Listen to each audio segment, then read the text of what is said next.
Merci pour ce fleuve.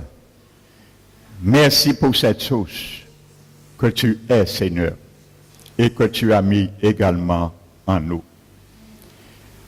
Nous t'élevons, Seigneur, et ce matin, nous te disons que nous ne pourrons, Seigneur, t'exprimer toute la reconnaissance de la joie de nos cœurs pour toi ce matin.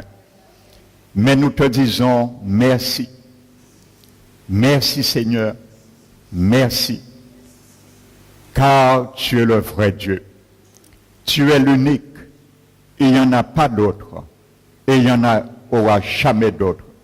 Car tu es l'alpha et l'oméga. Ce matin Seigneur, je m'humilie sous ta main toute puissante. Que l'onction de ton esprit repose sur moi, afin de délivrer la sagesse, la crainte de ta parole pour ton peuple. Que tu fortifies, Seigneur, chacun de nous dans ce lieu.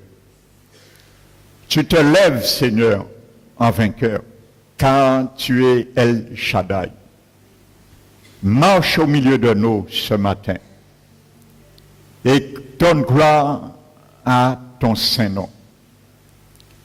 Je prends autorité ce matin au nom de Jésus-Christ de Nazareth de lier et d'ordonner à tout esprit de sommeil, à tout esprit de distraction qui sont là parmi nous. Je vous chasse ce matin, maintenant, au nom de Jésus. Libère les cœurs, libère les pensées, Seigneur. Déchire le voile d'aveuglement sur l'intelligence.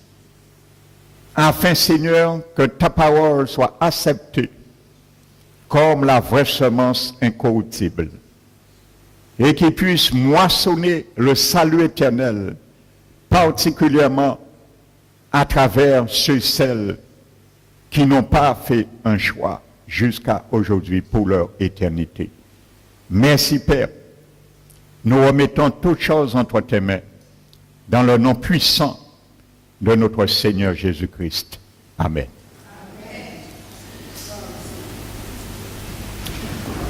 Asseyez-vous, frères et sœurs. Je vous salue, je vous bénis dans le nom majestueux de notre Seigneur et Sauveur Jésus-Christ. Amen. Nous allons ce matin ouvrir la parole de Dieu dans le livre de l'Exode, le chapitre 12. Exode chapitre 12. Amen. Nous n'allons pas prendre tout le chapitre. Grand nombre parmi nous connaissent l'histoire. Mais je vais rester sur l'essentiel qui nous concerne pour cette prédication. Amen. Nous allons prendre à partir du verset 7.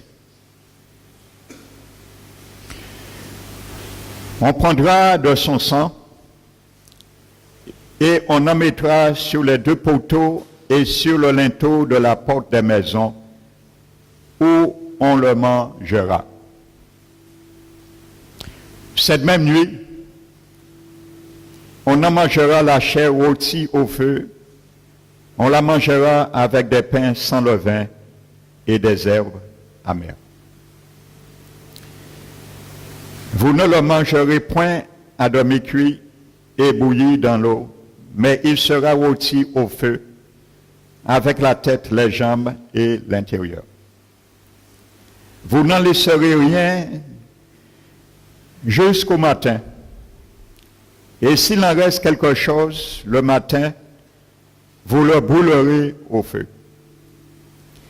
Quand vous le mangerez, vous aurez vos reins sains, vos souliers aux pieds et votre bâton à la main. et vous le mangerez à la hâte. C'est la Pâque de l'Éternel. Cette nuit-là, je passerai dans le pays d'Égypte et je frapperai tous les premiers-nés du pays d'Égypte, depuis les hommes jusqu'aux animaux, et j'exercerai des jugements contre tous les dieux de l'Égypte. Je suis l'Éternel. Le sang vous servira de signe sur les maisons où vous serez. Je verrai le sang et je passerai par-dessus vous, et il n'y aura point de plaie qui vous détruise, quand je frapperai le pays d'Égypte. Amen. Vous savez, frères et sœurs, il y a beaucoup de personnes, ils cherchent le Seigneur pour bénir, guérir leur situation. Mais ils ne cherchent pas le donateur. Ils cherchent le don. Il y a beaucoup de personnes qui viennent et visitent les églises. Et bien souvent, ils demeurent longtemps dans une église, mais sans pour cela s'engager au Seigneur. Parce qu'ils sont venus simplement pour que Dieu règle une situation. Amen. Et c'est parce qu'ils n'ont pas le moyen de régler eux-mêmes la situation. Ils n'ont pas le choix, je dirais. Donc ils viennent. Mais s'ils avaient le choix, ils auraient dit Dieu en pas besoin ou fait rien bon moins. Parce que si vous m'en font bitin bon moins, ou que demandez m'engager moins. Donc implicitement, c'est ce que de telles personnes disent au Seigneur. Alléluia. Vous savez, cette histoire commence par une date bien précise. Pour un peuple établi qui était esclave dans un pays qu'on appelle l'Égypte. L'Égypte, c'est le monde. Nous étions tous aussi dans le monde un jour. Vous savez, pour nous interpeller, le récit nous fait voir que Dieu voulait délivrer un peuple pour le mettre à part. Il était sous l'oppression, la tyrannie, l'esclavage de l'Égypte. Amen. La Bible nous dit, à maintes reprises, le Seigneur a essayé de persuader le grand dictateur, monarque, Pharaon, pour lâcher prise sur ce peuple. Parce que Dieu avait un dessein pour ce peuple, avant même la fondation du monde. Mais Pharaon s'endurcissait. Malgré les dégâts que les fléaux de l'Éternel, ses jugements, faisaient dans son pays. Il revenait. Il affaiblissait, mais reprenait encore de l'élan pour tenir captif au peuple. Amen.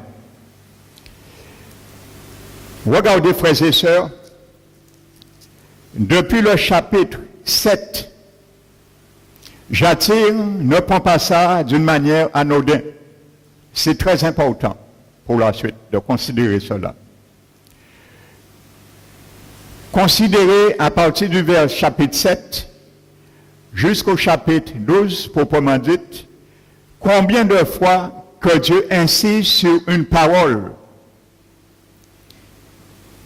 Laisse aller les enfants d'Israël. Laisse aller mon peuple. À chaque fléau, Moïse, de la part de Dieu, disait à Pharaon, laisse aller mon peuple. Alléluia. vous allez compter la quantité de fois que Dieu l'a dit. Ça veut dire, mon frère, ma soeur, que ne te fais pas d'illusions. Tous ceux et celles qui cherchent à gérer leur situation en dehors de Dieu, tous ceux et celles qui pensent qu'ils auront la prééminence, la victoire sur le monde et sur le diable, ils ont échoué d'avance. Tu ne pourras jamais sortir sur le joug du diable à une seule condition. Et la condition, c'est cette condition que Dieu m'a inspiré de partager ce matin avec toi. Tu ne pourras jamais sortir. Tu peux faire ce que tu veux. Tu peux entreprendre tout ce que tu veux, tous les moyens. Tu ne sortiras jamais sur le joug du diable. Alléluia. Même si Dieu te fait grâce, même s'il te guérit, même s'il te délivre un moment de ta vie, le diable te rattrapera parce que tu es dans son monde. Tu es en Égypte. Il est le pharaon de ta vie. Alléluia. Et vous savez ce qui a fait la différence? Où le diable, je dis, a capitulé, c'est au 10e plaie. La 10e plaie. C'est cette puissance seule qui peut faire fléchir le diable. Le sang. Alléluia. Le sang faisait la différence. Alléluia. Il a capitulé. Amen. Donc si tu ne te mets pas sous le sang de l'agneau, tu ne pourras jamais briser l'esclavage du diable sur ta vie. Et ça, il y a beaucoup de personnes qui ne comprennent pas ça, qui n'ont pas encore compris ça. Ils pensent qu'ils peuvent avoir une religion. Ils peuvent croire à un Dieu, parce que tous ne croient pas au vrai Dieu. Ils peuvent mener une vie pieuse, tranquille. Ils peuvent vivre dans l'opulence, ainsi de suite. Mais toutes ces choses ne te rendent pas moins esclave du diable et du monde. Parce que le Seigneur te voit un peuple qui n'est pas encore mis à part. Parce que tu n'es pas encore passé sous son jugement. Et que le diable non plus, il n'a pas encore jugé concernant ta vie et ta situation.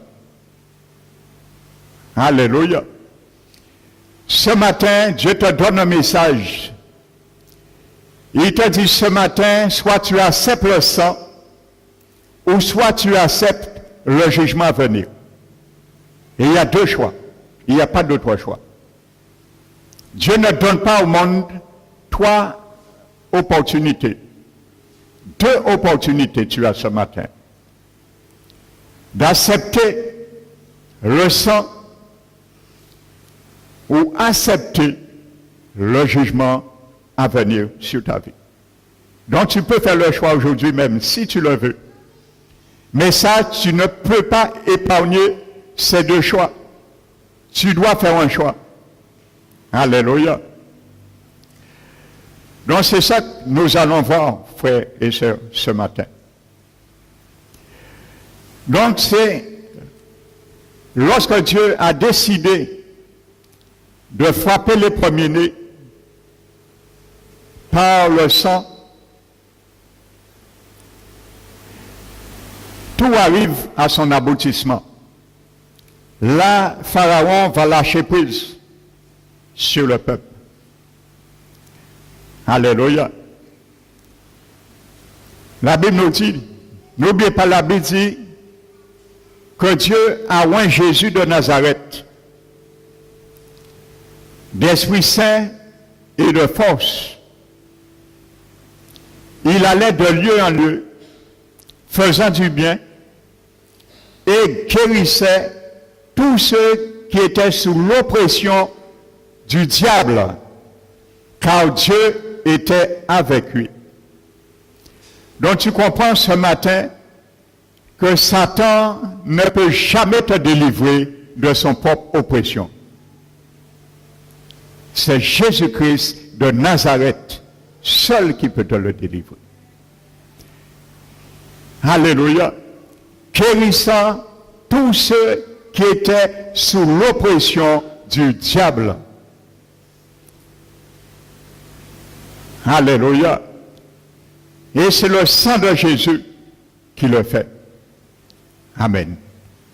Il faut que tu passes sur une alliance de sang avec Jésus pour briser l'oppression du diable sur ta vie. Parfois on explique aux gens ça, les gens ne prennent pas ça au sérieux.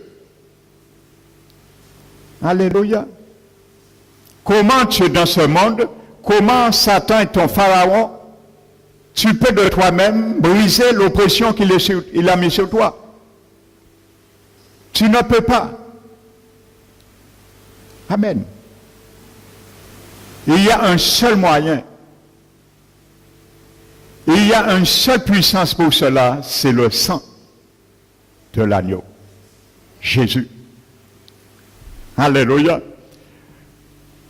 La Bible nous dit que le sang devait être aspergé sur les linteaux et les poteaux de chaque maison.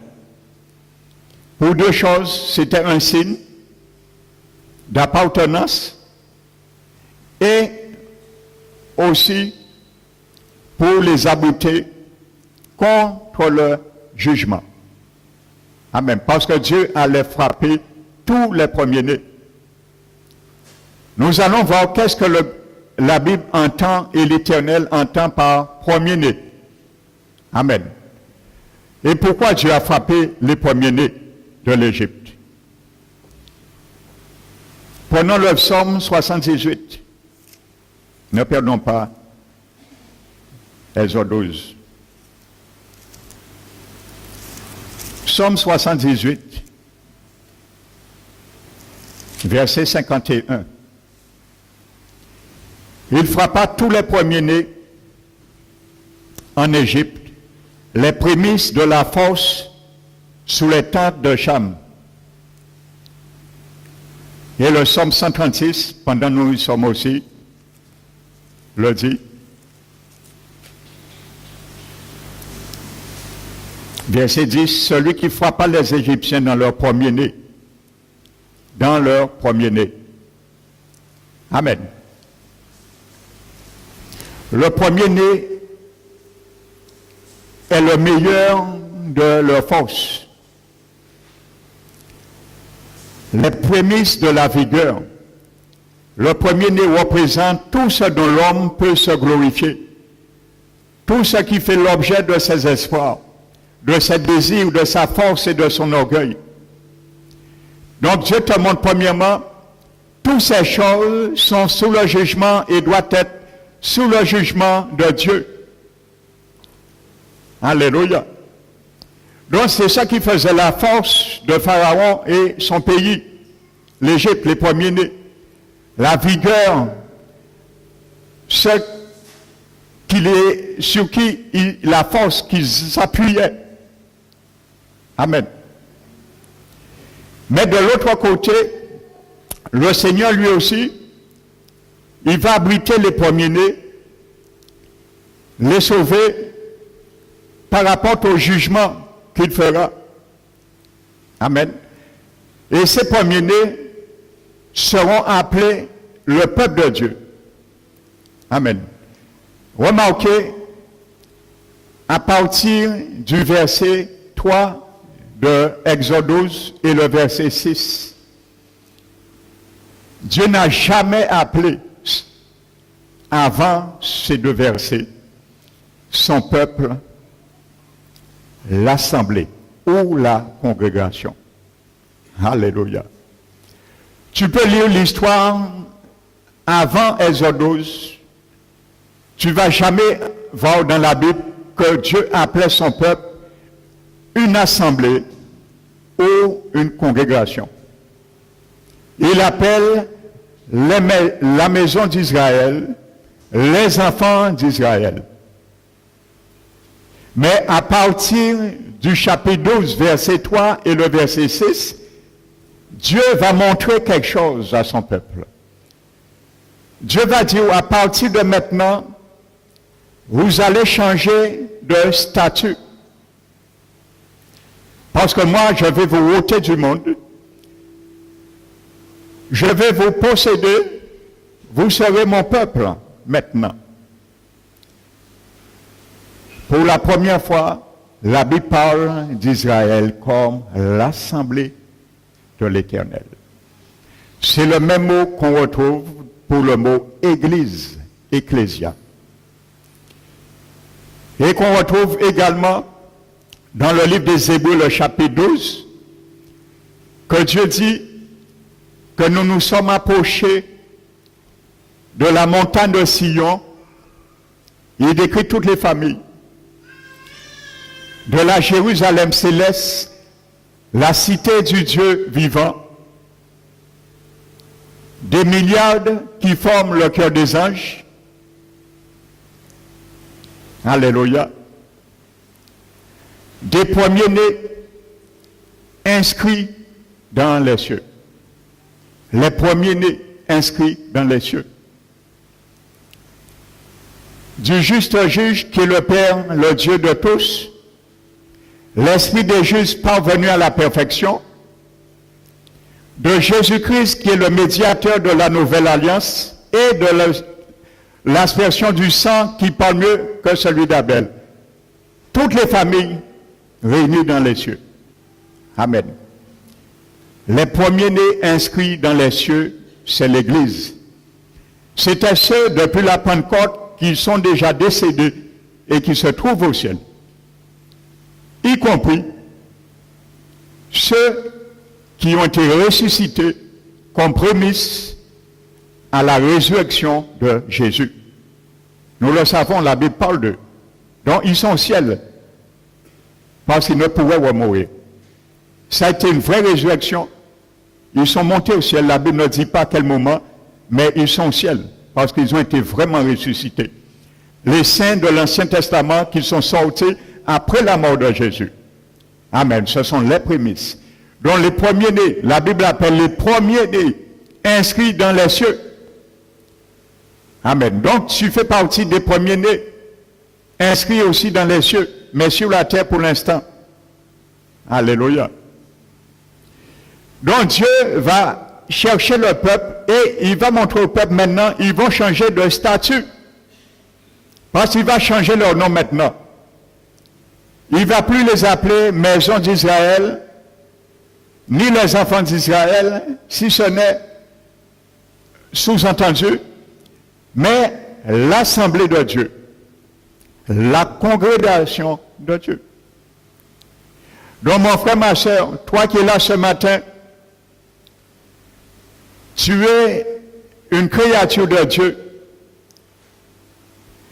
Tant que tu ne vas pas passer par le jugement du sang de Jésus, tu ne pourras pas être appelé les premiers-nés de l'Éternel, inscrits dans les cieux. Tant que tu ne seras pas passé par le jugement du sang de l'agneau, tu ne pourras pas être appelé un chrétien. Tu peux dire ce que tu veux. Tu peux faire ce que tu veux. Tu ne vas pas changer et déplacer cette réalité. Parce qu'aujourd'hui, le monde veut déplacer cette réalité, prétendant qu'ils sont chrétiens. Ils ni foi, ils sont chrétiens. C'est toi qui le dis. C'est toi qui te qualifies chrétien. Mais comment tu peux te qualifier chrétien et tu es encore au service de Pharaon? Comment tu peux te qualifier premier-né de l'Éternel, congrégation de l'Éternel, et tu es encore en Égypte? Parce que c'est lorsque le Seigneur les retire en Égypte, il change leur nom, il change de statut. Et nous allons voir qu'est-ce que changer de statut en tant qu'une créature pour devenir enfant de Dieu. Alléluia. Ça se fait par le sang premièrement. Et nous allons voir la suite. Comment faire ce matin? La question que tu te poses, je te pose, comment faire pour passer de statut en créature de Dieu pour devenir enfant de Dieu? Jésus va nous l'expliquer dans sa parole. Amen. Alléluia. Je le dis souvent, hein? Moun ka rime domino en pangal, mais moun pas rime parole à bon Dieu en pangal. Et le monde croit qu'ils vont déplacer, rimer parole à bon Dieu en pangal, pour y arrêter qu'à vivre en pangal, et pour y avoir un enfer en pangal. Mais parole à bon Dieu pas domino. Alléluia. Alors écoute bien ce matin le message de l'Éternel. Parce que sa parole n'est pas domino. Alléluia. Sa parole se joue dans l'ordre, s'applique dans l'ordre et nous permet de marcher dans un ordre établi également. Amen.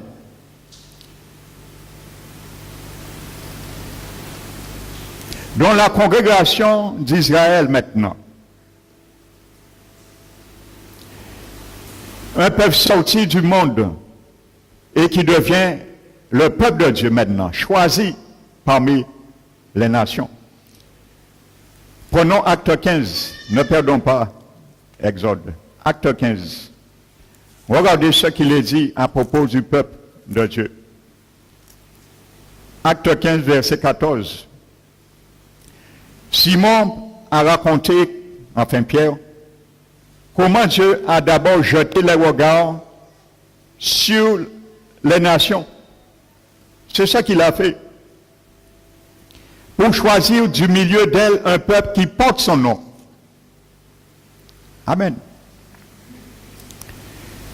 Pour choisir du milieu d'eux un peuple qui porte son nom. Si tu es déjà passé par le jugement du sang, tu portes son nom, tu es ce peuple. Alléluia. Tu es ce peuple aujourd'hui. Je suis ce peuple aujourd'hui. Donc la Bible nous dit, revenons à Exode 12. La Bible nous dit, verset 6, qu'il devrait mettre à part un agneau sans tache, sans défaut, en observation du 10e au 14e jour, avant de l'immoler, de le tuer plutôt. Alléluia.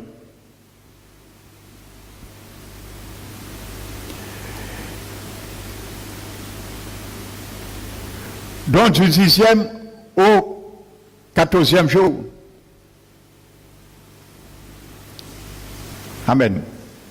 Afin que chacun fût, pour ainsi dire, amène de constater qu'il était sans défaut, sans tache.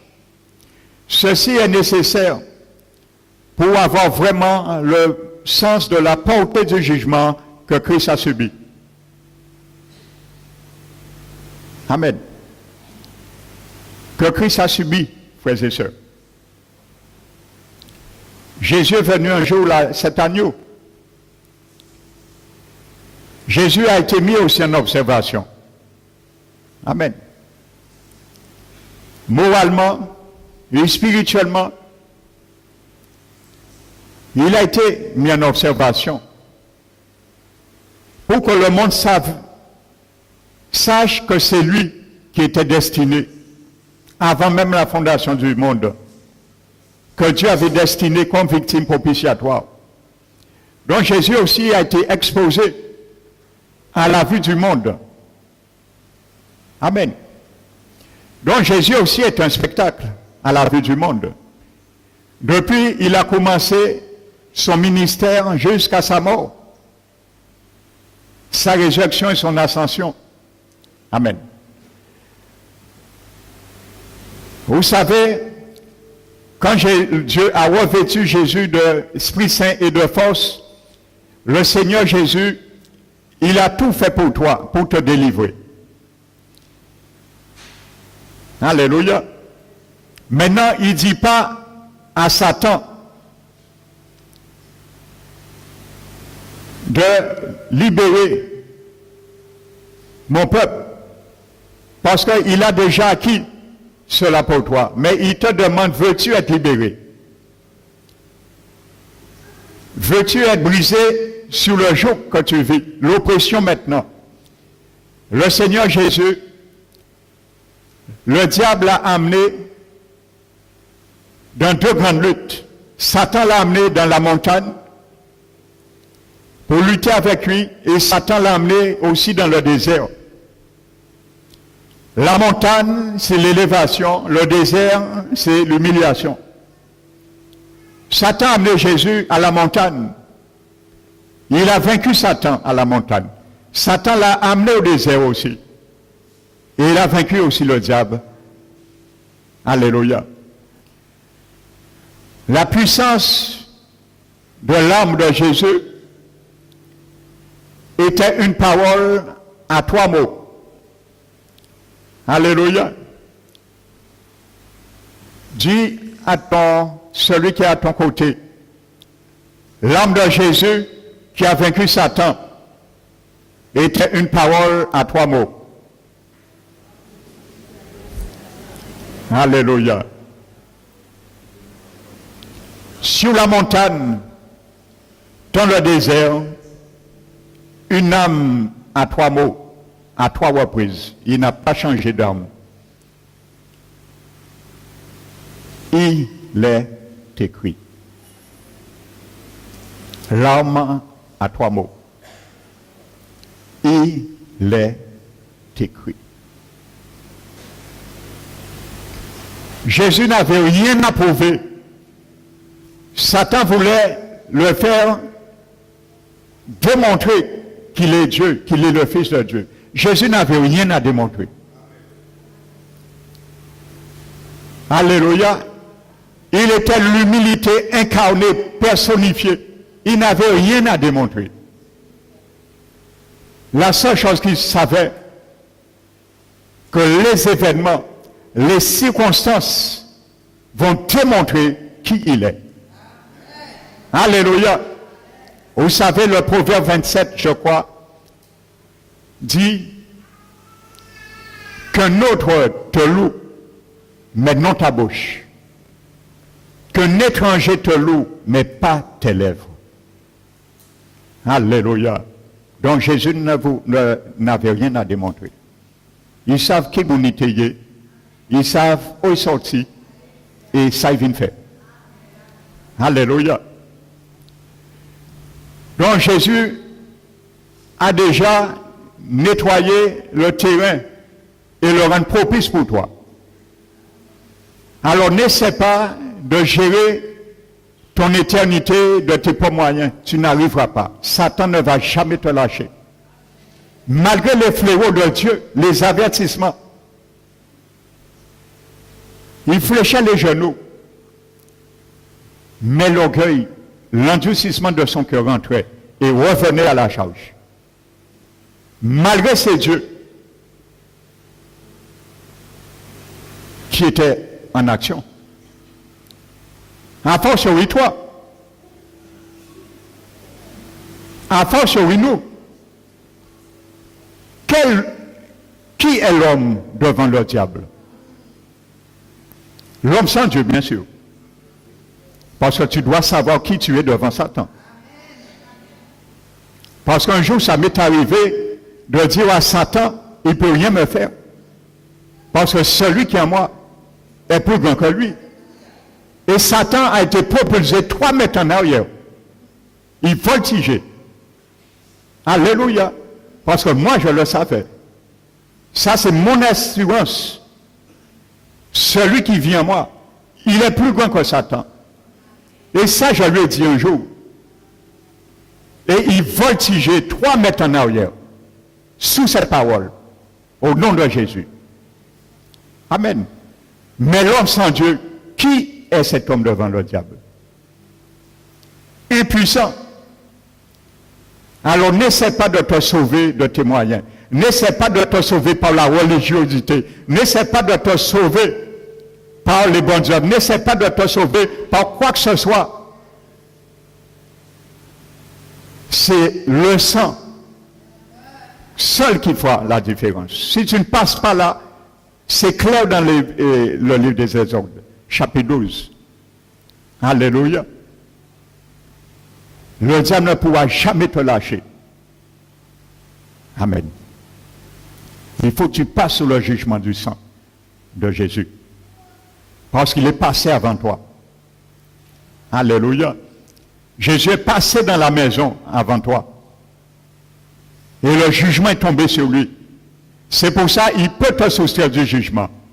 Parce qu'il est passé avant toi. Le jugement est déjà tombé sur lui. Alors accepte simplement. Donc je disais, frères et sœurs, l'animal devait mettre en observation du 10e au 14e jour du mois, afin que chacun fût ainsi dire, Amen. Ceci est nécessaire pour avoir vraiment le sens de la portée du jugement que Christ a subi. Alléluia.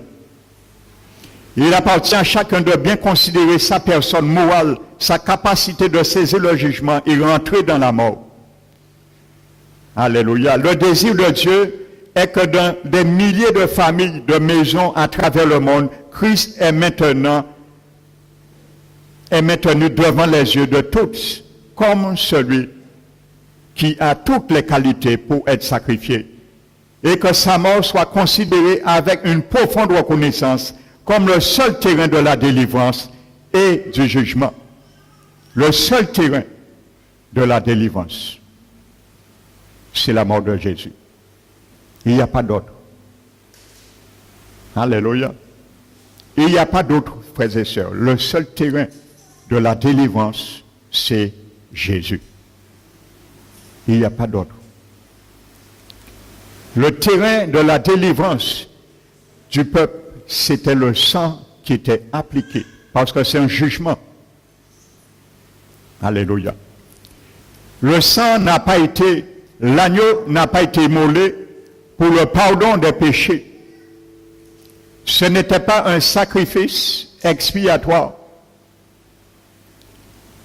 C'était un sacrifice afin que le sang puisse juger, proclamer un jugement. Donc Dieu te montre une vertu du sang de Jésus. Le sang de Jésus n'a pas coulé pour te pardonner tes péchés seulement. Parce que même quand Jésus délivrait, guérissait les malades pendant son ministère terrestre, il disait, je t'ai guéri, je t'ai délivré, va, mais ne pêche plus. De peur qu'il t'arrive quelque chose de pire. Parce qu'il sait que si tu n'es pas passé par le jugement du sang, le diable va te rattraper. Et l'esprit qui a quitté ton corps, tôt ou tard, il retournera. Parce que tu vas encore adorer des idoles. Tu vas encore vivre dans le péché. C'est l'Égypte. Tu ne peux avoir rien que ce qui se trouve en Égypte. En Égypte, le peuple avait des idoles. Ils adoraient des dieux.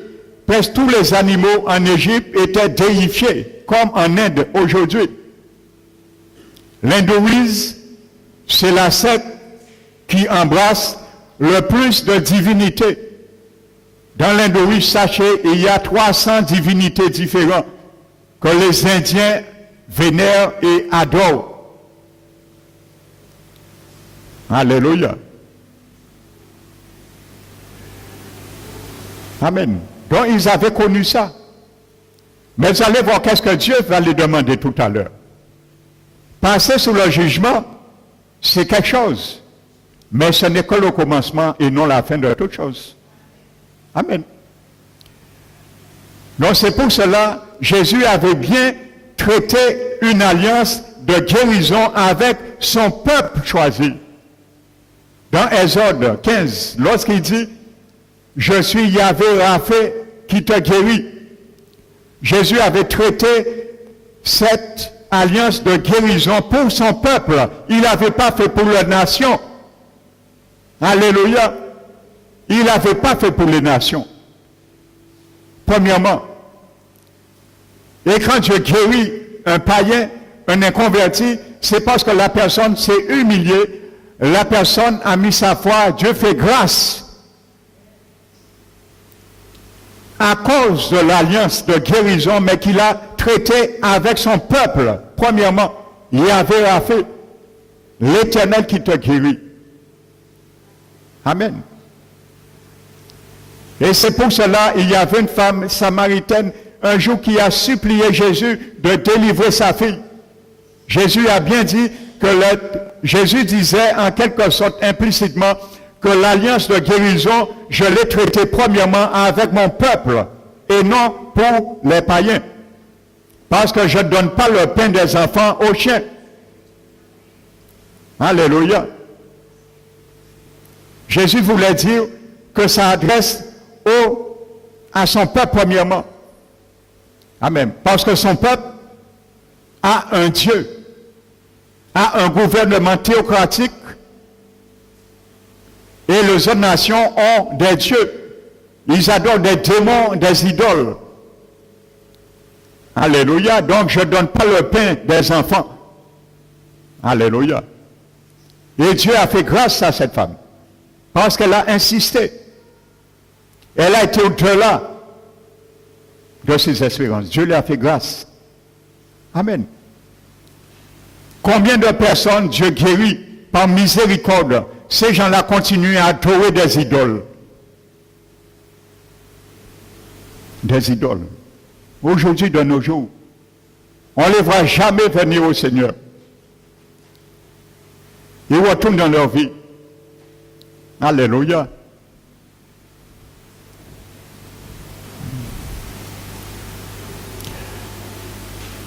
Donc continuons. Le seul terrain de la délivrance, du jugement, c'est Jésus.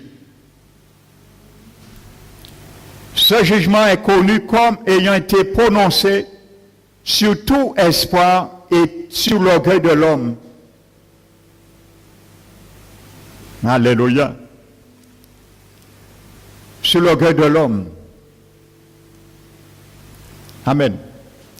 Donc Dieu veut juger déjà tout ce qui t'a ramené captif, tout ce que tu mettais ton espoir dessus. Il faut déjà laisser Dieu passer par son crible, juger ça. Amen. Et deuxièmement, maintenant, passer sur le jugement, être abrité du jugement, c'est quelque chose.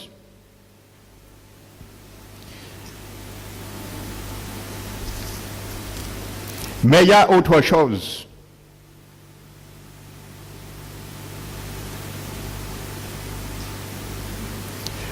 Donc soit on accepte le sang, soit on est jugé par le sang. Alléluia. Vous savez, Colossiens 2, 14 le dit. Dieu a effacé les actes dont les ordonnances nous condamnaient, qui subsistaient contre nous. Il les a détruits à la croix. Amen. Il a triomphé, livré publiquement en spectacle les autorités, les dominations, en triomphant d'eux à la croix. Alléluia. Amen. Et la Bible dit que nous qui étions jadis par Jésus-Christ, éloignés de Dieu, nous a rapprochés de Dieu par son sang. En Christ et par son sang. C'est ça qui a détruit. Alléluia. Le sang détruit. Il faut savoir, le sang de Jésus ne pardonne pas seulement. Il faut savoir, le sang de Jésus ne purifie pas seulement, mais le sang de Jésus détruit. Il détruit. Alléluia. Prenez de l'acide sulfurique, lâchez une goutte sur le carrelage, l'acide sulfurique, pas chlorhydrique, et qu'ils y font tout. La puissance agissante. Le sang de Jésus est plus puissant que ça. Le sang de Jésus est plus puissant que ça. Il a détruit les ordonnances dont les actes nous condamnaient. Il les a effacés par son sang. Alléluia. S'il ne le fait pas, ton nom est toujours dans la main, inscrit dans le dossier, le rejet du diable. Il sait qui tu appartiens. Il sait qui tu appartiens. Tu peux dire, j'appartiens à une église. Appartenir à une église ne fait pas de toi un peuple de Dieu, ni un enfant de Dieu. Je le répète. Appartenir à une église, être membre dans une église, ne fait pas de toi un enfant du royaume de Dieu. Parce qu'il y a des églises, il y a des gens qui sont inscrits en tant que membres, mais qui ne sont pas nés de nouveau, ni baptisés d'eau. Ils sont membres de l'église, c'est tout. Mais ils ne sont pas enfants du royaume. Tu peux être membre d'une église, tu peux venir tous les jours, visiter toutes les églises, entendre les plus belles prédications, enseignements qui existent. Ça ne fait pas de toi un enfant du royaume. Dieu te voit toujours mort spirituellement et te voit, ton oppresseur, c'est toujours Satan. Ton pharaon est toujours en Égypte. Alléluia. Dieu appelle toutes choses par son nom. Si Pharaon est encore ton maître, ne dis pas que c'est Jésus qui est ton maître. Parce que Dieu appelle toutes choses par son nom. Si Dieu te voit encore dans le monde, dans le système du monde, ne dis pas que tu es à l'église du Christ. Parce que Dieu appelle toutes choses par son nom. Alléluia. Toi, tu te vois dans l'église du Christ. Lui, il te voit dans le monde, l'Égypte.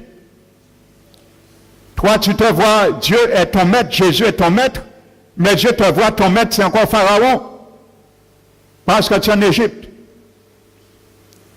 Tu ne veux pas et tu n'as pas encore fait un choix pour sortir de cet esclavage. Alléluia.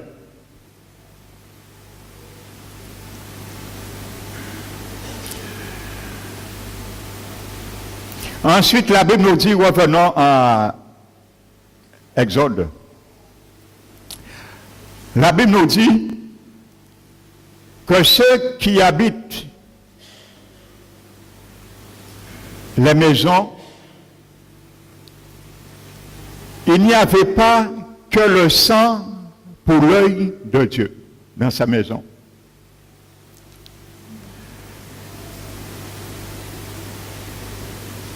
Comme un témoignage à la fois. Dans les yeux, devant les yeux de Dieu, il n'y avait pas que le sang comme témoignage de la foi. Dans les yeux de Dieu, dans ses maisons. Parce que c'est beau de dire, oui, je vais accepter Jésus pour passer sur le jugement. Mais Dieu ne regarde pas ça seulement comme une marque de la foi. Il y a autre chose que Dieu demandait. Alléluia. Il y avait aussi l'agneau rôti au feu pour ceux qui sont dans la maison. Amen. Le sang jugeait les ennemis, mais de partager l'agneau, tu rentrais aussi en communion,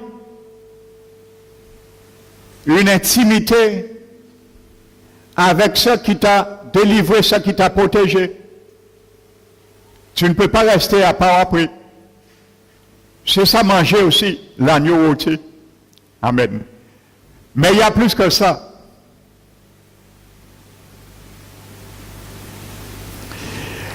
Le vrai caractère de ce que Dieu arrache dans le monde, les saints, c'est d'être séparé de la corruption de ce monde et de ses attraits. Et c'est pour cela que Dieu a dit que quand vous allez manger l'agneau, vous allez le manger avec les pains sans levain. Alléluia. Le levain, c'est le péché, les attraits du monde, la corruption du monde, les choses du monde. Alléluia. Il n'y a pas que le sang qui te fait passer sur le jugement. Il faut laisser aussi le sang juger tous les attraits du monde qui pourraient encore t'amener dans la condamnation et sous le jugement. Quand Dieu juge le péché en toi, en moi, il fera de sorte que tu fasses que ce qu'il a jugé sur toi ne revient plus. Parce que si ça revient, tu seras encore jugé encore. Amen. Le levain. Amen. Il devait manger cet agneau sans levain. Il devait retirer chez eux tout ce qui était levain. Aller dans tous les recoins de la maison. Chercher. C'était une période spéciale. Il était permis durant toute l'année de manger du levain, de faire des gâteaux, du pain avec du levain. Mais pendant la fête des pains sans levain, c'était une fête que Dieu avait donnée à Israël qui durait 7 jours. Il devait retirer dans la maison. Il devait chercher partout qu'il n'y ait pas de trace de levain. Ça veut dire que Dieu ne transige pas avec le péché quand il te sauve. Alléluia. Dieu veut que tu demeures à partir de ce moment sans péché. Ça ne veut pas dire que tu ne vas pas pécher, mais ça veut dire intentionnellement vivre dans le péché. Et combien aujourd'hui parmi le peuple de Dieu, ils vivent dans le péché? Ils ont oublié la sévérité de Dieu. Ils entendent des avertissements pour eux. Ils n'ont qu'à fouler l'avertissement là, ça. Ils n'ont qu'à demeurer dans le péché. Mais sache quelque chose. Ça, c'est un, comment dirais-je? C'est une vision que moi j'ai eue de moi-même. Je ne dis pas c'est ce que dit la Bible. Alléluia. La Bible dit que cette fête des pains sans levain durait 7 jours. Déjà la perfection. Alléluia. Le premier jour de cette fête et le dernier jour, il y avait une sainte convocation. Amen. Donc, le premier jour de cette fête, une sainte convocation. Donc, tu prends état de l'acte que Dieu demande pour que nous puissions vraiment sans cesse nettoyer nos vies. Nettoyer ce qui est du dedans et le mettre les jeux meubles dehors, ainsi de suite. C'est un processus de toute notre vie. Les 7 jours veut dire ça. Mais le dernier jour, il y avait aussi une sainte convocation. Alléluia. Moi, c'est comme ça que je l'évalue, entre autres. Amen. Vous savez, Dieu a alloué 7000 ans, 7 millénaires pour la fin de ce monde qu'on appelle, de cet âge présent. 6000 ans à Satan et 1000 ans quand Jésus prendra son gouvernement et qui fera 7000 ans. La Bible nous dit au terme des 7000 ans, il y aura le jugement dernier. Donc je pense, cette deuxième convocation après les 7 jours, ce sera aussi pour les chrétiens qui n'ont pas demeuré dans l'obéissance Et ce sera aussi une sainte convocation pour eux, pour entendre leur jugement dernier. De ce que le levain a produit dans ta vie avant d'être jeté dans la géhenne. Alléluia. Ça, c'est ma vision que Dieu m'a donnée à travers ces 2 jours de convocation. Alléluia. Donc je ne fais pas une doctrine, je dis bien, ça c'est mon point de vue. Alléluia. Regardez bien ce que Paul dit dans le livre de 1 Pierre.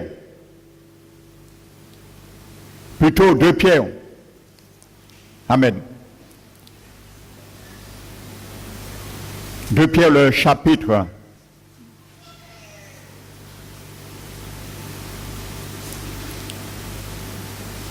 1 Pierre chapitre 2, à partir du verset 9. Il dit, vous au contraire, le peuple. Alléluia. Vous êtes une race élue, un saint sacerdoce. Alléluia. Un sacerdoce royal, une nation sainte, un peuple acquis. Pour annoncer les vertus de celui qui nous a appelés des ténèbres à son admirable lumière. Nous qui n'avions pas été un peuple, aujourd'hui devenu un peuple, comme Israël. Nous qui n'avions pas obtenu miséricorde, aujourd'hui obtiennent miséricorde. Et il dit, bien-aimés, je vous exhorte, comme voyageurs et passagers de ce monde, à vous abstenir des convoitises mondaines charnelles qui font la guerre à notre âme. De vous abstenir du levain. Alléluia. Donc passer sous le sang, c'est bien, mais s'abstenir sur autre chose, du levain. Alléluia. Et il dit ensuite, ayez, frères et sœurs, un bon témoignage au milieu des païens.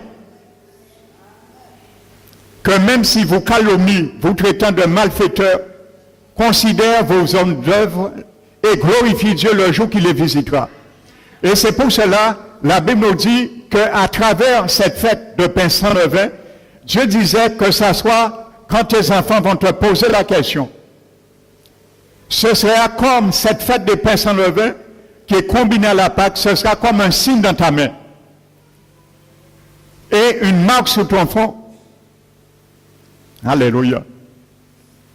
Il faut que quand tu sors du monde d'Égypte, Dieu t'arrache, il te juge tout ce qui t'a amené, ce qui te tenait, il te juge sur cela, parce que Jésus a passé par le jugement. Donc tu passes par le jugement, et c'est le sang de Jésus qui t'épargne, mais Jésus a payé pour toi.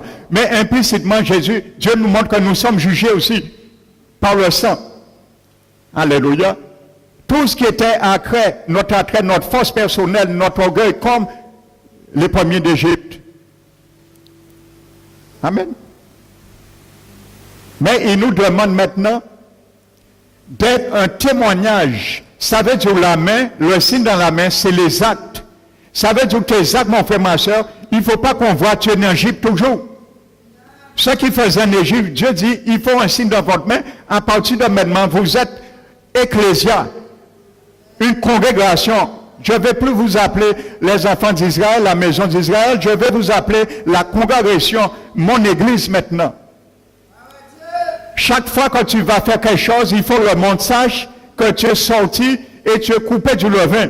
Il faut qu'ils reprennent cette fête en toi. Il faut que les enfants repèrent la fête des pains sans levain dans leurs parents. La Bible dit, le monde doit connaître la fête des pains sans levain dans nos vies, dans nos actes, un signe dans nos mains, ce que nous pratiquons, faisons, et aussi dans nos fonds, dans notre visage, notre façon de vivre. On doit voir que c'est quelqu'un qui vit sans levain et qui pratique cette fête. Aujourd'hui, ce n'est pas une fête pratique, mais c'est une fête spirituelle.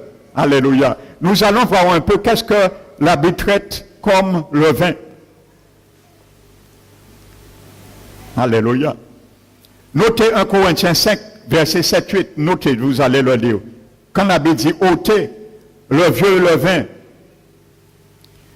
Ôtez parmi nous, faites disparaître le vieux levain parmi vous. Car vous êtes une Pâque nouvelle et vous êtes sans levain. Car Christ, notre Pâque, a été immolé.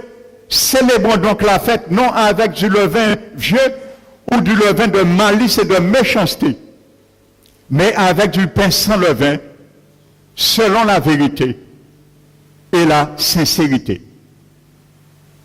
Alléluia. Amen.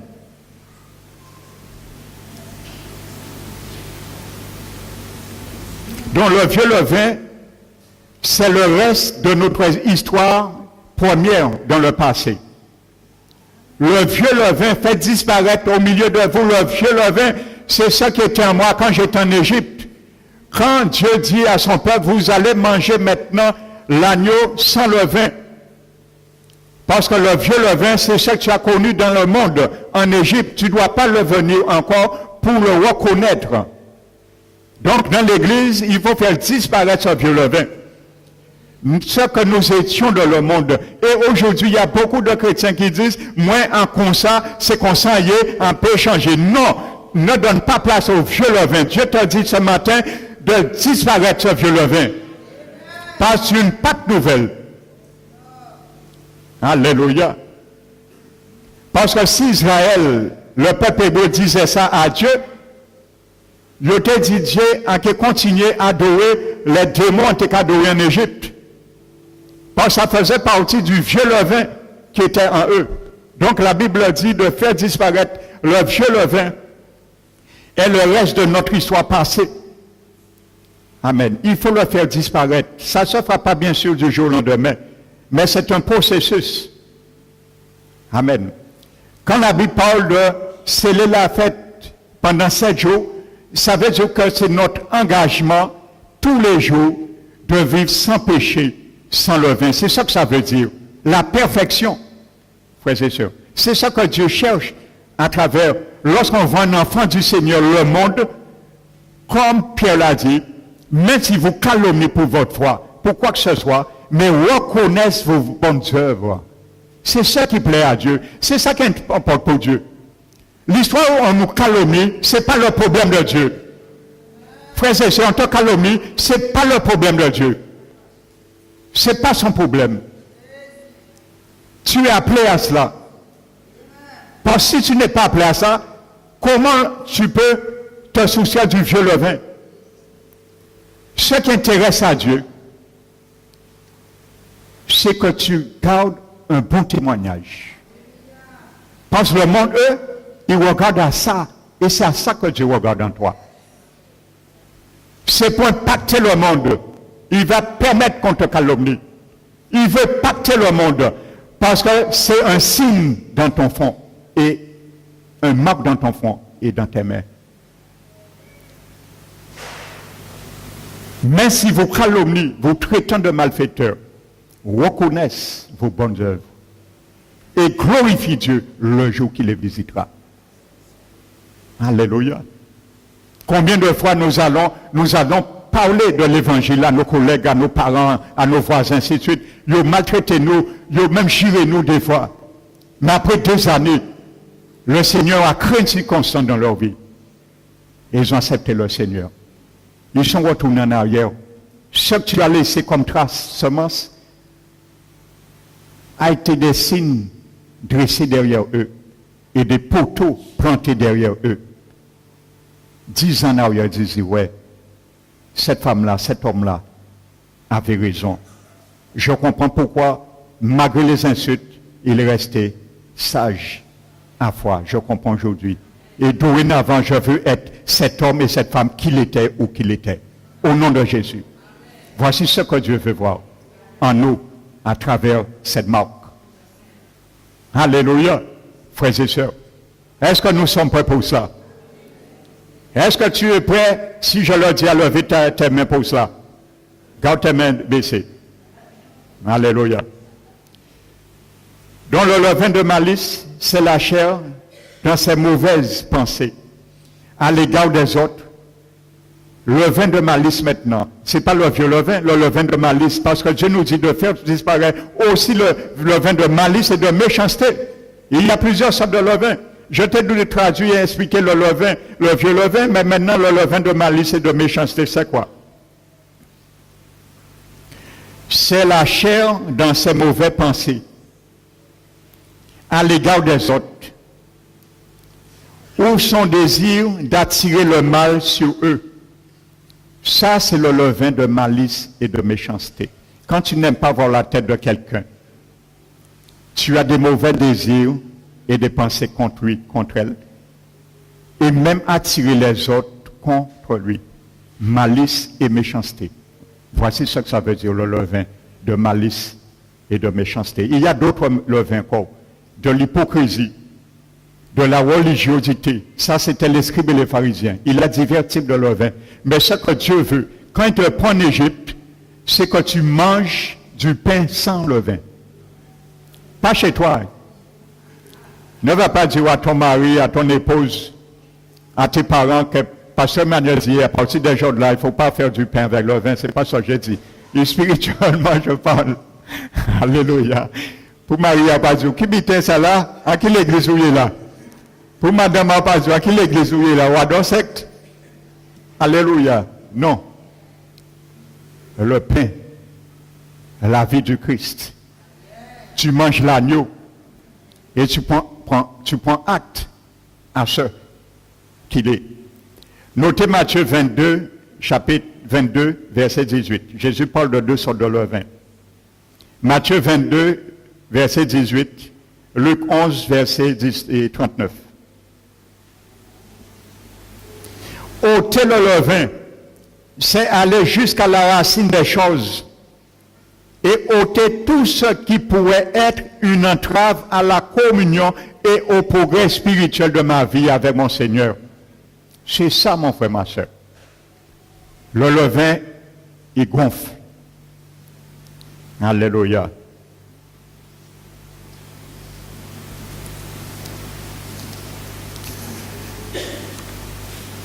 Il devait quitter l'Égypte.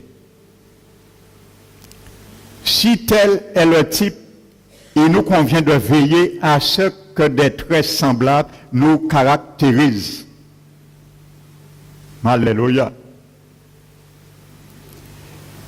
Vous savez, il serait agréable au monde d'être recherché par les chrétiens.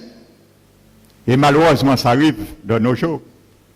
De voir ceux-ci adopter ces habitudes et ces mauvaises manières. Mais notre attitude devrait être celle d'un peuple qui sort du monde dans la puissance du salut de Dieu. Alléluia. Maintenant, la troisième phase de ce message ce matin. Venons à Exode 13 maintenant. Et voici la portée du salut que beaucoup ne comprennent pas.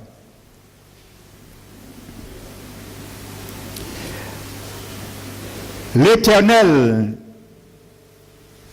a demandé d'asperger le sang sur toute maison pour protéger et délivrer du jugement tout premier-né. Amen. Maintenant, quand Dieu te sauve, mon ami, mon frère, ma soeur,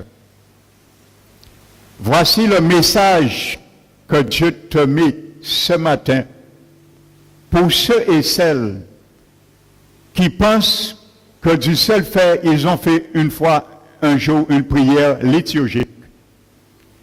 Je te reçois, Seigneur Jésus, dans ma vie, dans mon cœur, rentre comme mon Sauveur et mon Seigneur, pour les donner ce menu. Amen. Consacre-moi tout premier-né.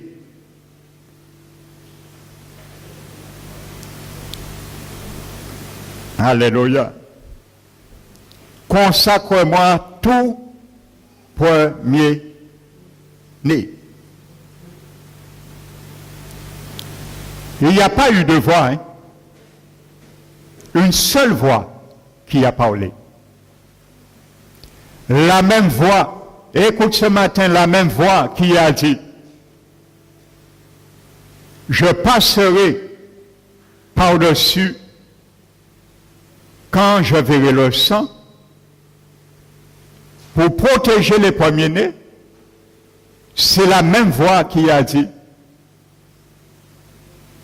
consacre-moi là, mets-les à part pour moi, sanctifie-les. Alléluia. C'est la même voix qui a parlé. Quand Dieu te sauve, tu es sanctifié pour lui. Alléluia. Voici le message ce matin. Dieu ne te sauve pas pour te sauver. Il ne te sauve pas pour que tu fasses ce que tu veux après dans ta vie. Il ne te sauve pas pour rester en Égypte. Il te sauve et ensuite tu l'appartiens. Les premiers-nés qu'il a sauvés, il demande maintenant, il réclame de droit les mêmes premiers-nés. Tu fais partie des premiers-nés de Dieu inscrits dans les cieux. Tu es les premiers-nés des prémices de l'Église. Jésus te réclame à part entière. Ton esprit, ton âme et ton corps lui revient. C'est la même voix qui a dit, sanctifie-les pour moi. Alléluia. Donc le Seigneur nous met à part pour lui maintenant. Et c'est comme ça, il va nous apprendre à vivre sans levain, à traiter les mauvaises manières, les mauvais désirs, ainsi de suite. Alléluia.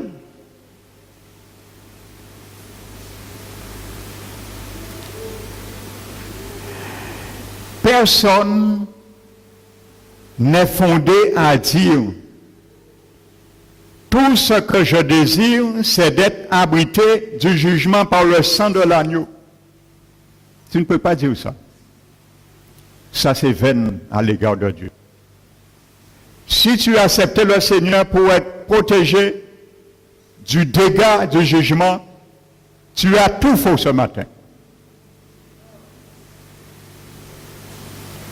Parce que la même voix te dit, Dieu qui a passé et t'a protégé, c'est pour te récupérer et te mettre à part pour lui. C'est une seule voix et même voix qui a parlé. Ce n'est pas deux personnes différentes. Ce n'est pas deux voix qui a parlé. Alléluia. Il arrive que Dieu te dit de donner ta vie à lui. Et une deuxième voix peut te parler. Te dit, tu es déjà sauvé. Tu n'as pas besoin d'église. De plus en plus, j'entends ça. Hein? Des gens viennent me voir et me disent, le Seigneur m'a dit de ne pas avoir d'église. Ça a fait les oreilles en mal, là, qu'attendre ça. Le Seigneur m'a dit de ne pas avoir d'église. Le Seigneur me dit de ne pas avoir d'église. Ma mission, c'est aller exhorter les serviteurs. Le Seigneur m'a dit, je ne dois pas avoir d'église. Ma mission, c'est chanter dans le monde. Tu vas chanter dans le monde, tu vas exhorter les serviteurs et ton âme. Tu ne prends pas soin de ton âme? Tu ne sais pas, ton âme est en train de tourner dans un désert et pour cheminer vers l'enfer? Comment Jésus de Nazareth, qui a dit, je bâtirai mon église, te dit, tu n'as pas besoin d'église? Est-ce que nous écoutons nos propres mensonges, frères et sœurs? Est-ce que ça ne sonne pas mal dans nos oreilles? De plus en plus, on entend cette formule. Le Seigneur m'a dit, je n'ai pas besoin d'église. Mais si tu n'as pas, mais Jésus se trompe alors. Il se trompe alors. Si tu n'as pas d'église, comment tu vas t'édifier? Et si tu n'as pas d'église, à qui tu vas donner ta dîme? Voici les deux questions que je pose ce matin. à tous ceux et celles qui sont favorables à ces propos. Je te donne un message de la part de Jésus. Ce qu'il a dit à une servante un jour. Il a dit, moi j'ai mis le dimanche pour mon culte. Deuxièmement, Jésus a dit que j'ordonne et j'exige que mes enfants se réunissent le dimanche. Troisièmement, s'il travaille le dimanche, il ne peut pas se dégager, il n'interdit pas de travailler le dimanche. Mais s'il travaille le dimanche, il ne peut pas se dégager, qu'il prie. Et moi, je toucherai le cœur de son patron pour le libérer, soit de temps à autre ou définitivement, parce qu'il est Seigneur, il est le chef suprême de son Église. Et quatrièmement, Jésus a dit que je tolère uniquement quelqu'un qui est invalide. Ça veut dire qu'il ne peut pas bouger chez lui, chez elle, pour ne pas venir à l'église. Invalide. À ce moment, cette personne, il faut qu'il me donne la dîme à un ministère. Alors, pas ni bon exemple devant le Seigneur, bon prétexte, du moins. Voici 4 paroles du Seigneur Jésus. Alors, croyez-le pas. Parce qu'on entend ça de plus en plus. Le Seigneur m'a dit, le Seigneur m'a dit, le Seigneur m'a dit. Mais lorsqu'on regarde des personnes, le Seigneur m'a dit, gardez fond aïe. Regarde bien, vu son fond. Parce que c'est un marque que Dieu a mis. Et regarde ses mains, s'il y a le signe qui valorise que cette personne a bien traité et est en train de traiter le levain que Dieu déploie dans sa vie. Amen. Alléluia. Nous carimés domino en pangal. Parole à bon Dieu, pariment en pangal. Il n'y a un ordre établi. Maintenant, consacre-moi les premiers-nés. Et c'est ça qui fait peur maintenant. On accepte le Seigneur, oui. On est sauvé, oui, gloire au Seigneur. Mais maintenant, Dieu dit, consacre-moi ta vie maintenant, entièrement. Nous avons commencé à faire marche arrière. Alléluia. Mais c'est la même voix qui a parlé.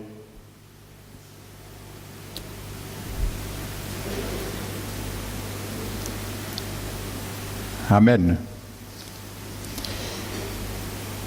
1 Corinthiens 5.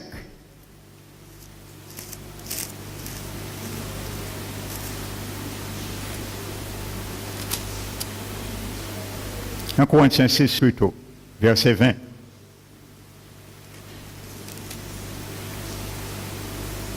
Car vous avez été rachetés à un grand prix. Glorifiez donc Dieu dans votre corps et dans votre esprit qui lui appartiennent. Alléluia. Vous avez été rachetés à un grand prix. Maintenant, pour conclure, la Bible dit que dans les maisons, ils devaient manger la Pâque, l'agneau, pain sans levain, la ceinture, saint, le rein saint, les sandales à leurs pieds et le bâton à la main. Vous savez, à cette époque, il était interdit, c'était traditionnel, les gens ne marchaient pas chez eux avec des chaussures. Amen. C'était la coutume. À l'intérieur de la maison. Ils mettaient les chaussures uniquement lorsqu'ils sortent. La Bible dit, ce jour-là, à l'intérieur même, il faut mettre les chaussures. Il faut manger la Pâque à la hâte, saint les reins et le bâton à la main. Dieu te montre quelque chose. Le jour que Dieu te sauve, tu ne dois pas hésiter. Quand tu acceptes Jésus, n'hésite pas parce qu'il t'ordonne de quitter l'Égypte le jour même, à la hâte. C'est ça que ça veut dire. Dieu montrait au peuple que vous allez quitter ce pays et laisser tous dedans. Alléluia. Donc quand tu reçois Jésus dans ta vie, sache que tu dois sortir dans ce monde le jour même. Il n'y a pas d'attente. Il y a certains qui disent, j'ai donné ma vie au Seigneur, je ne suis pas prêt pour le baptême. Tu n'as pas encore donné ta vie au Seigneur. Permets-moi de te le dire. C'est comme ça que Jésus le voit. Parce qu'il n'y avait pas « je ne suis pas prêt ». Il devait partir le jour même, à la hâte, frères et sœurs. Tu dois te précipiter. Quand tu acceptes Jésus, tu dois mettre dans ta tête, dans tes pensées, que tu dois te précipiter pour sortir dans ce monde. Alléluia. Ne pas chagriner quoi que ce soit. La Bible dit que même ceux qui restaient en résidu, il fallait le brûler, ne rien laisser pour l'Égypte. Ne laisse rien de la sainteté de Dieu pour ce monde. Alléluia. Sinon, amener du monde à Christ. Il devait brûler pour ne rien laisser en Égypte. Il ne faut pas les Égyptiens te prendre à rien qui saint de Dieu. Alléluia. Donc nous devons laisser l'Égypte et ne rien laisser qui appartient à notre sanctification, à notre communion, relation avec Jésus pour l'Égypte. C'est ça que ça veut dire. Il devait prendre. Ah, Paul l'a dit. J'ai été crucifié à l'égard du monde, comme le monde l'est à mon égard. Alléluia. Yo quitte. Le monde nous appartient au monde. Maintenant, nous quittons du monde, le monde pas qu'appartient à nous encore. Donc c'est ça que ça veut dire. Et ensuite, regardez bien, ce n'est pas eux qui ont dirigé vers la mer des roseaux. La mer Rouge, c'est Dieu qui les a amenés là. Maintenant, ce matin, mon ami, mon frère, ma soeur, si tu es dans cette salle, tu n'avais pas compris ça, Dieu te donne 3 messages ce matin. Si tu veux être sauvé du jugement à venir, être abrité du jugement, il a déjà fait. Tu peux le devenir et passer outre. Passer par-dessus de ce jugement. Ça, c'est Dieu qui le fait. C'est Dieu qui l'a fait. Ta part, c'est vivre à retirer tout ça de levain. Ça, c'est ta part. Dieu ne le fera pas. Troisième chose, c'est lui. C'est pas toi qui choisis. C'est lui qui a décidé de te conduire dans la mer Rouge. Et tu dois obtempérer. Parce que tant tu passeras par là, le diable aura droit sur toi légalement. Même si tu acceptes Jésus. Ce qui fait la différence, ou que Dieu va juger le diable et toute l'oppression qui était sur toi, c'est quand seulement tu passeras à travers la mer. Ces choses resteront en Égypte. Parce que le diable aura droit à te toucher et il a droit. Lorsque le peuple est parti, ils se sont trouvés un barrage. Pharaon était derrière eux. Donc Satan a essayé de les rattraper. Donc si tu es dans le Seigneur t'a sauvé, il t'a pardonné, il t'a soustrait du jugement. Mais si tu ne passes pas par le baptême, Dieu considère que tu es encore en Égypte. Parce que s'ils n'avaient pas traversé la mer Rouge, il serait resté en Égypte. Malgré la couverture du sang, il serait resté en Égypte. Et quand Dieu nous donne la fête des pains sans levain, ce n'est pas pour le prendre en Égypte, mon frère, ma soeur, parce qu'ils ont brûlé le reste. C'est hors du monde que tu dois observer ça, parce que dans le monde, tu ne pourras pas observer la fête des pains sans levain. C'est impossible. Tu n'as jamais pu le faire. Comment maintenant tu vas le faire? Il faut sortir du monde. Et Dieu va te donner les moyens. Si le peuple, la mer ne s'était pas ouverte pour eux, ils étaient sortis sur le jugement déjà. Mais Pharaon était derrière eux. Il les aurait rattrapés. Et c'est l'image, beaucoup ne comprennent pas. Il dit, oui, mais je suis au Seigneur, mais des choses m'arrivent. Engage-toi, passe par la mer. Et l'oppresseur sera resté en arrière. L'oppression sera engloutie. Il sera englouti. Désormais, vous ne les verrez plus jamais. Alors, engage-toi au Seigneur. Il y a un ordre. Nous pas qu'à jouer parole à bon Dieu en pangal. Il y a un ordre. Pourquoi Dieu t'a sauvé? Pour te consacrer. Pourquoi il t'a établi le premier-né? C'est pour que tu sois sanctifié, mis à part pour lui. Parce qu'il t'a retiré d'un jugement. Donc tu ne t'appartiens pas, tu es mort, tu es jugé. Il a jugé le levain qui a amené la condamnation sur toi. Maintenant, il t'invite à ne plus toucher à cela et de vivre toute ta vie maintenant en faisant ton effort. Mais engage-toi et passe par la mer. Quand le diable va t'opprimer, tu verras les deux monceaux comme une montagne à ta droite, une montagne à ta gauche.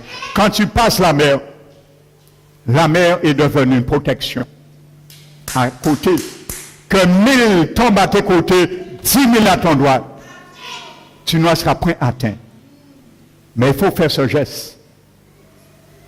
Alléluia. Donc ce soir, ce matin, si tu n'avais pas compris ça, ce matin, Dieu doit faire comprendre. C'est un message que Dieu m'a donné, mais Dieu m'a montré encore ce message pour toi ce matin pendant la louange et le chant à la rivière. Alléluia. Dieu m'a parlé encore et il m'a montré ce message. Il m'a dit de te dire maintenant, si tu as déjà accepté Jésus dans ta vie, il te demande maintenant de passer par la mer Rouge. Parce que tu ne sais pas ta situation, quelle forme qu'elle prendra demain. Parce que le diable a toujours le droit de te toucher. Alléluia. Satan, il ne va pas arrêter. Je vous ai montré en préambule. Regardez les fléaux que Dieu a lancés contre lui. Il n'y a pas qu'à des modes. Qui es-tu pour essayer de t'échapper sans Dieu? Tu ne pourras pas, mon frère, ma soeur. Tu ne pourras pas, mon ami qui nous visite ce matin. Il faut Dieu juge, sanctionne ce qui le donne droit sur toi et ce qui t'a amené sur le jugement aussi dans ta vie. À ce moment seul, Satan te laissera tranquille. Amen. Donc ce matin, que le nom du Seigneur soit glorifié. Tu as accepté Jésus? Si tu tardes encore aujourd'hui, ça fait, je ne sais pas, des mois, des années à sortir de ce monde, Dieu te montre que le jour où il t'a sauvé, il t'a dit de sortir de ce monde, le bâton à la main, les reins saints et les chaussures. Alléluia. Tu n'as pas à regretter, à calculer. Dieu nous demande les calculs, on met ça à côté. Quand tu acceptes Jésus, il n'y a pas de calcul. Le peuple ne devait pas réfléchir, combien de temps ça va me prendre, je dois récupérer ça, je dois récupérer ça. Il dit qu'on s'en est prend le monde, laisser ça le monde en Égypte et sorti Et moi, je pourvoirai. Et gloire soit rendue à Dieu, il pourvoit à tous nos besoins. Amen. Nous allons nous mettre debout ce matin, frères et sœurs. Je voulais savoir s'il y a une personne ce matin, avant de prier, dans cette salle,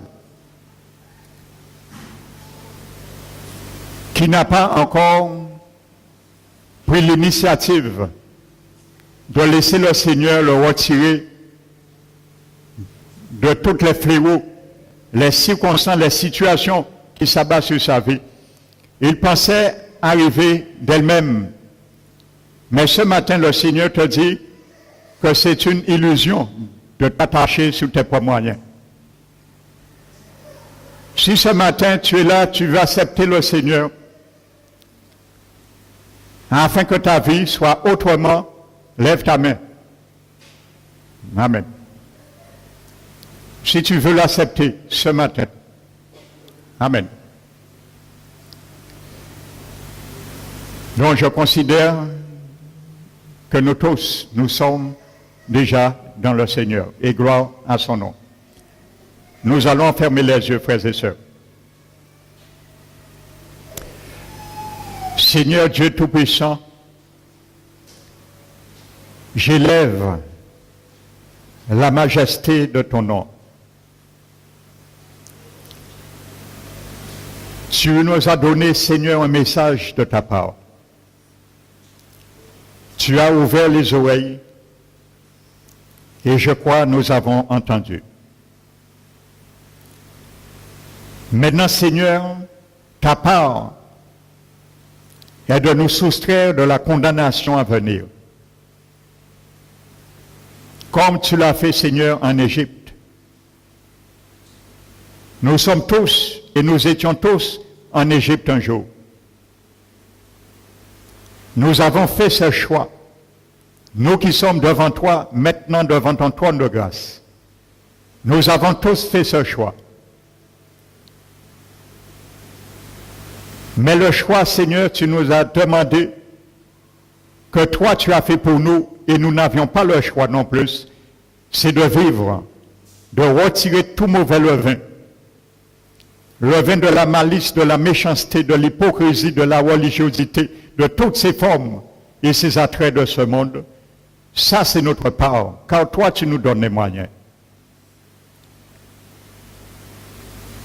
Tu nous demandes également, car tu le veux aussi, concomitamment, Seigneur, tu veux que nous soyons sanctifiés. Nous acceptons de remettre nos vies, car nous avons été rachetés un grand prix. Nous avons accepté de te glorifier dans nos vies, dans nos corps et dans notre esprit, qui t'appartiennent, Seigneur. Ma prière ce matin, mon Dieu, tous ceux et celles dans ce lieu qui sont déjà et qui s'appliquent à ces choses, mais qui hésitent de passer par la mer Rouge, c'est toi, toi qui t'importe et que tu attends. Afin de régler, de censurer et de traiter, Seigneur, avec tout propos, tout problème du diable contre eux. Alors ma prière qui s'engage maintenant à passer à travers la mer Rouge. Merci mon Dieu. Merci Seigneur. Que ce matin mon Dieu, que tous ceux et celles ici présents dans ce lieu, qui jouaient encore Seigneur avec le levain, toi tu le sais, moi je ne le sais pas. Que tu puisses, Seigneur, maintenant même, pendant même, Seigneur, cette prière d'exhortation, que tu parles à leur cœur. Et leur dis, Seigneur, que tu es un Dieu qui ne transige pas avec le mal, avec le péché, car tes yeux sont purs pour voir et regarder le mal et le péché. Seigneur, ma prière, tous ceux et celles que tu as déjà avertis à maintes reprises, d'une manière ou d'une autre, qui ne prennent point égard à tes avertissements. Que que tu corriges ce matin. Toi-même, Seigneur. Car si nous essayons de les corriger, nous allons faire du dégât. Mais toi, lorsque tu corriges, c'est pour amener à un fruit de paisible de justice. Père éternel, car le moment est venu, Seigneur, de sanctifier ton peuple, car tu nous l'as monté. Le même Dieu, la même voix qui a dit, je les protégerai, je briserai l'oppression et je détruirai tout ce qui ne te correspond pas à ta sainteté. Tu les épargneras. C'est la même voix qui a dit aussi de les consacrer pour moi, de les sanctifier pour moi. Alors, Seigneur, nous avons fait le choix d'être sauvés. Alors, toi, tu as fait aussi le choix de nous mettre à part. Et régis, Seigneur, ne t'arrête pas, Seigneur, ni dans ta correction, mon Dieu, ni dans ton châtiment. Car au premier abord, semble un sujet de tristesse et non de joie, mais aboutissement à un fruit paisible de justice. C'est ce que tu veux. Alors, Seigneur, si c'est ce que tu veux recueillir dans nos vies, sous le pressoir de ta main, alors fais ressentir cette huile pour qu'il soit devenu pour nous, pour moi, chacun de nous, dans ce lieu, mes frères et sœurs, une huile de joie, une huile nouvelle, Seigneur, un huile nouveau de joie, Seigneur, et de ton onction, mon Dieu, afin dorénavant que le monde voit le signe dans nos mains et la marque sur nos fronts, que nous sommes un peuple racheté de l'esclavage, de l'oppression, et qui a traversé l'océan de la mer Rouge pour te servir, sans rougir, Père éternel. Voici ma prière ce matin. Voici la prière, Seigneur, que je te demande de nous permettre de parler ce matin à l'égard de mes frères et sœurs en tes oreilles ce matin, Père. Reçois-les, Seigneur, et agis, Seigneur, pour l'intérêt commun de ton œuvre. Nous te bénissons, Père. Nous te glorifions. Et nous te donnons toute la gloire du Père, au nom de Jésus-Christ. Amen. Alléluia.